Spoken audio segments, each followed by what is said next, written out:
Hello guys, myself Shubham Agrawal from team Ashish. तो अब अपन आ गए अपनी नेक्स्ट वीडियो पे विटामिन के ऊपर। ठीक है, लास्ट फैट सोल्यूबल विटामिन, वही ओरिएंटेशन रहेगा। सबसे पहले इसके फॉर्म्स देखेंगे, उसके बाद देखेंगे कि इसकी सोर्सेज और आरडीए क्या क्या है।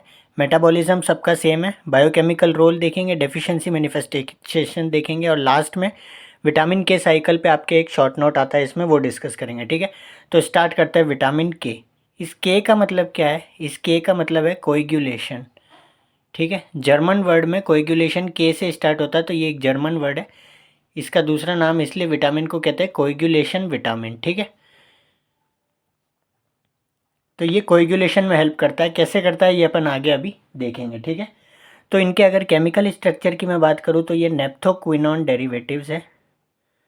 नेप्थोक्विनोन डेरिवेटिव्स है ये। ठीक है, ये नेप्थोक्विनोन डेरिवेटिव्स है और इनमें लॉन्ग आइसोप्रेनोइड चेन होती है। ठीक है, विद अ लॉन्ग आइसोप्रेनोइड चेन। अब अगर इसके फॉर्म की बात करें तो 3 फॉर्म्स होते हैं, विटामिन के 1, विटामिन के 2 एंड विटामिन के 3। ठीक है, के 1 जो होता है, इसमें अगर अपन बात करें तो 20 कार्बन की साइड चेन होती है। ठीक है, और इसको अपन बोलते हैं फाइलोक्विनोन। फाइलोक्विनोन। के 2 की अगर अपन बात करें तो इसमें 30 कार्बन की साइड चेन होती है और इसको बोलते हैं मेनाक्विनोन।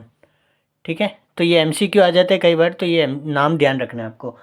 और के 3 कुछ नहीं, अनादर एक सिमिलर स्ट्रक्चर, ये के 1 और के 2 का सिमिलर स्ट्रक्चर का कंपाउंड है, बट ये सिंथेटिक कंपाउंड है, नेचुरल कंपाउंड नहीं है ये, सिंथेटिक कंपाउंड है, हैविंग विटामिन के एक्टिविटी। ठीक है, और इसका नाम है मोस्ट इम्पॉर्टेंट मेनाडायोन। ठीक है, मेनाडायोन। और अपन अभी तक फैट सॉल्युबल पढ़ रहे थे, पर ये जो है इसका स्पेशल बात है, इसलिए MCQ fill in the blank कुछ भी बन सकता है। ये जो है ये वाटर सॉल्युबल है। ठीक है, वाटर सॉल्युबल विटामिन है और इसको अपन क्लिनिकल प्रैक्टिस में यूज़ में लेते हैं। आगे अपन मैं बताऊंगा। प्रोफाइलैक्सिस में इन्फेंट्स को देते हैं 1 मिलीग्राम मेनाडायोन। क्यों देते हैं, कब देते हैं, कैसे देते हैं, वो अपन आगे बात करेंगे। ठीक है, तो ये अपन ने इनके फॉर्म्स की बात करी। अगर अपन सोर्सेज की बात करें तो विटामिन के सोर्सेज क्या है, तो अगर अपन ग्रीन लीफी वेजिटेबल्स में बहुत अच्छे से विटामिन के होता है, ग्रीन लीफी वेजिटेबल्स के। इसके अलावा इसमें एक अलग इंटरेस्टिंग बात ये भी है कि जो अपने इंटेस्टाइनल बैक्टीरिया है वो भी विटामिन के को सिंथेसाइज करते हैं। ठीक है, अगर मान लो डाइट में आपके सफिशेंट अमाउंट नहीं भी है तो भी विटामिन के की आप में डेफिशिएंसी नहीं होगी, क्योंकि जो इंटेस्टाइनल बैक्टीरिया है वो विटामिन के सिंथेसिस करते हैं और उनसे रिक्वायरमेंट अपनी पूरी हो जाती है। ठीक है, पर अपन आगे बात करेंगे कि जो न्यू बॉर्न इन्फेंट्स जो होते हैं उनमें ये क्या गड़बड़ होती है और क्या देना पड़ता है अपन को। इसलिए न्यू बॉर्न इन्फेंट्स में क्या है कि नॉर्मल बैक्टीरियल फ्लोरा अच्छे से जनरेट नहीं होता इंटेस्टाइन में, और ज़्यादातर बैक्टीरिया होते नहीं है शुरू शुरू में ही जस्ट न्यू बॉर्न इन्फेंट्स में, इसलिए विटामिन के की डिफिशिएंसी उनमें ज़्यादा देखने को मिलती है। ठीक है, तो ये अपन सोर्सेज की बात करी। आरडीए की बात करें तो आरडीए है इसका 50 to 100 microgram per day recommended dietary allowance. ठीक है, अब अपन अगर इसके मेटाबॉलिज्म की बात करें तो उसकी बात मुझे नहीं लगता कि करनी चाहिए यहाँ पे बार बार, क्योंकि वही ये फैट सॉल्युबल विटामिन का सबका सेम है। एब्जॉर्प्शन कहाँ पे होगा, इंटेस्टाइन में होगा अलॉन्ग विथ काइलोमाइक्रॉन्स। ठीक है, काइलोमाइक्रॉन्स के साथ होगा, फैट सॉल्युबल है, और क्या किसकी रिक्वायरमेंट होगी, बाइल सॉल्ट्स की रिक्वायरमेंट होगी। ठीक है, और स्टोर कहाँ पे होगा, ये लिवर के अंदर, और ट्रांसपोर्ट कैसे होगा प्लाज्मा में, अलॉन्ग विथ बीटा लाइपोप्रोटीन्स। ठीक है, तो ये सब फैट सॉल्युबल विटामिन का मेजर सब में सेम होता है। एब्जॉर्प्शन इंटेस्टाइन में, काइलोमाइक्रॉन्स के साथ बाइल सॉल्ट्स की रिक्वायरमेंट होती है, स्टोर हो गया लिवर में, और ट्रांसपोर्ट हुआ विथ बीटा लाइपोप्रोटीन्स। ठीक है, तो अब अपन आ जाते हैं इसके बायोकेमिकल रोल के ऊपर।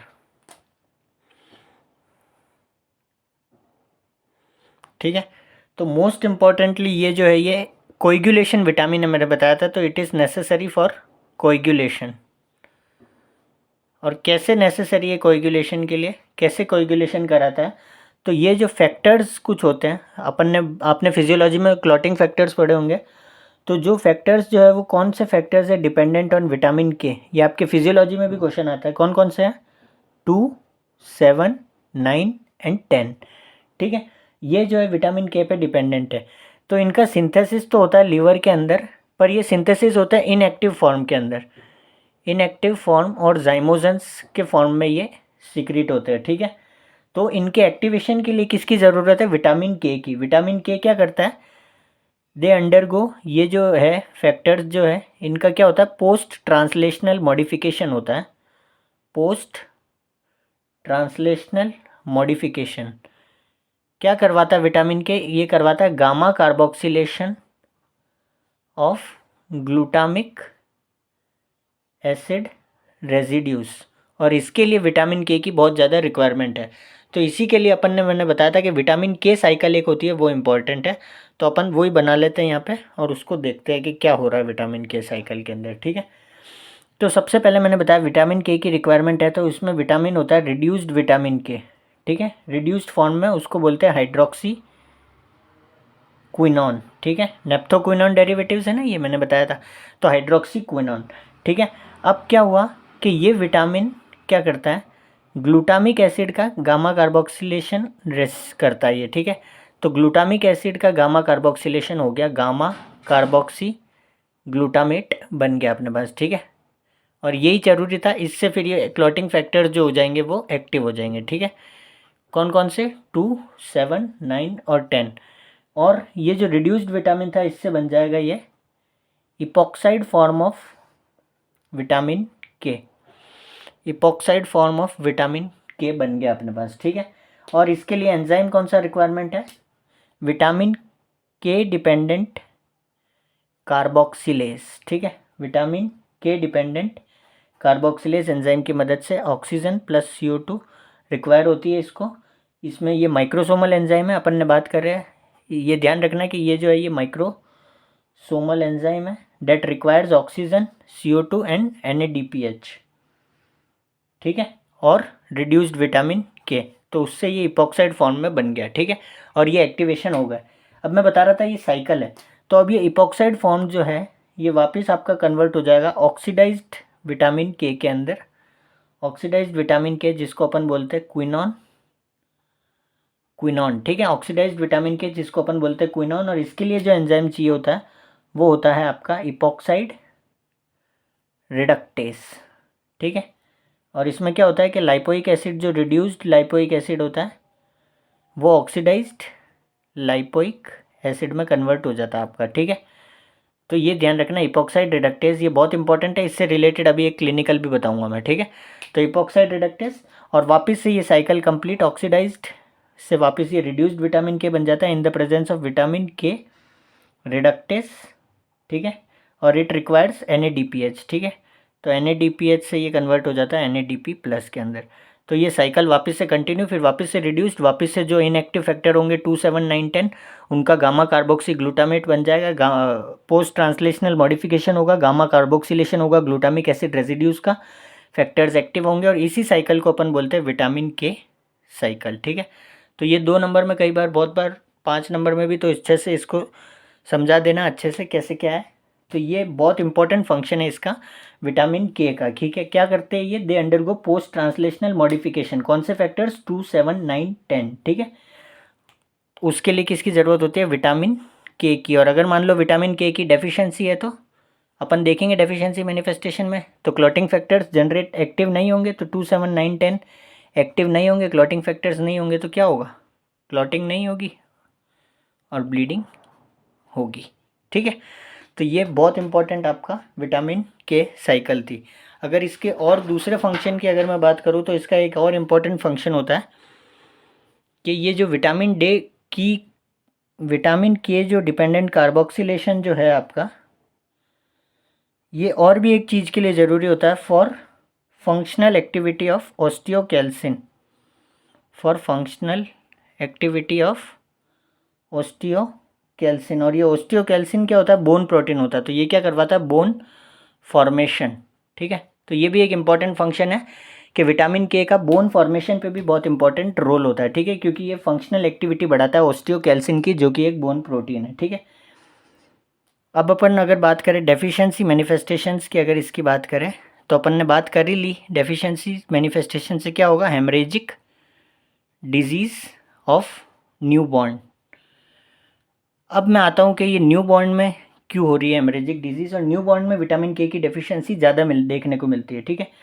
प्री मैच्योर जो इन्फेंट्स होते हैं, मैंने आपको अभी बताया भी था कि जो प्री मैच्योर इन्फेंट्स हैं उनमें रिलेटिवली विटामिन के की डेफिशिएंसी देखने को मिलती है। क्यों मिलती है, इसके कारण अगर आप कोई बता सकता है क्या क्या हो सकता है? या तो एक तो due to lack of hepatic stores, ठीक है, अभी तो पैदा हुआ है, वो हिपैटिक स्टोर्स कहाँ से आ जाएंगे?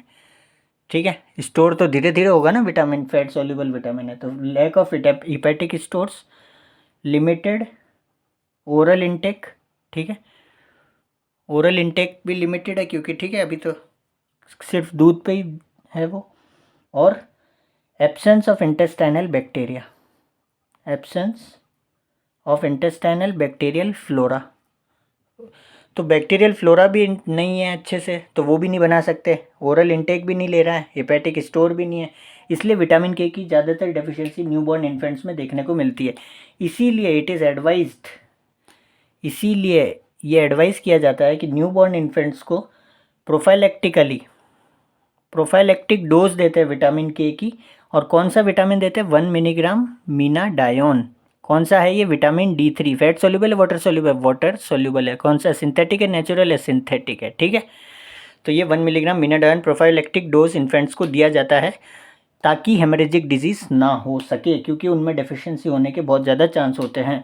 और डेफिशिएंसी हो गई तो कैसे मैनिफेस्ट करती है ये? तो ब्लीडिंग होगी। कहाँ कहाँ से कैसे कैसे ब्लीडिंग होगी? तो ब्लीडिंग, ब्रूजिंग टेंडेंसी, ठीक है, और क्या क्या होगा? एकाइमोटिक पैचेस, और म्यूकस मेम्ब्रेन हेमरेज, ठीक है, और post traumatic bleeding and internal bleeding, ठीक है। तो ये ऐसे मैनिफेस्टेशंस होंगी ब्लीडिंग की, ठीक है, ये आपको ध्यान रखना है, ठीक है। इसमें बहुत इंपॉर्टेंट ये एक डिसऑर्डर है, हेमरेजिक डिजीज़ ऑफ न्यूबॉर्न, ठीक है।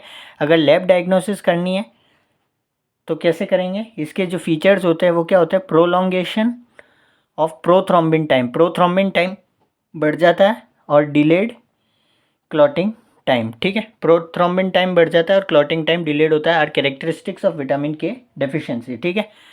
अब मैंने बताया था कि विटामिन के में एक क्लिनिकल बताऊंगा आपको, उसकी जो साइकिल देखी थी अपन ने, उसकी एक क्लिनिकल बताता हूँ। पहले साइकिल वापस से बताता हूँ। तो ये अपन ने देखा था कि ये इपॉक्साइड रिडक्टेस है, अगर इसको मैं इनिबिट कर दूँ, अगर इसको वारफरिन एंड डाइक्यूमेरॉल जो होते हैं वो इस स्टेप को इनिबिट करते हैं, ठीक है, तो ये साइकिल रुक जाएगी, ठीक है। तो इसके बारे में बात करते हैं अपन, ठीक है। वारफरिन एंड डाइक्यूमेरॉल जो है, आपने नाम सुना भी होगा, कई रिलेटिव आपके, ये एंटीकोएगुलेंट है। वारफरिन एंड डाइक्यूमेरॉल क्या करते हैं?